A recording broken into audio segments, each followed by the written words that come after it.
What's happening, y'all? Welcome inside the Fantasy Stock Exchange. Butch coming at you solo today. I'm just recapping what has happened thus far this morning. It's currently 1:05 p.m. as I record this on November 28th, Saturday. And basically, we've learned that two major fantasy football running backs are going to be out for their respective games. Jonathan Taylor has been quarantined as his girlfriend learned Friday that she tested positive. So basically, she went on an out-of-town trip. It doesn't say why, maybe to visit family or whatever for the Thanksgiving is probably what the reason for that was.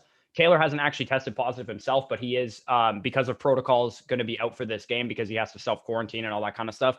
So on Jonathan Taylor, basically what you need to do is find other options. Obviously, you got to look at your waiver wire, see if Wayne Gallman is available, see if Gio Bernard is available, and if those guys, they probably won't be available. If Nyheim Hines is out there, obviously he sees an upgrade. If Jordan Wilkins is out there, he sees an upgrade.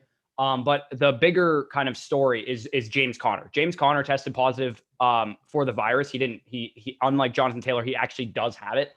And this is a big deal for James Conner because James Conner had cancer. So first and foremost, we want to wish James Conner a speedy recovery because he is actually a high risk person for the virus. So you definitely want to be just pray for James Conner because he had cancer. So his immune system is not equipped to fight a virus like this, and we just hope that he recovers fully. But as far as fantasy considerations goes, this is bigger than just James Conner being out. Like if it was just one guy and he was just out for this game, I would just say, hey, go pick up Benny Snell.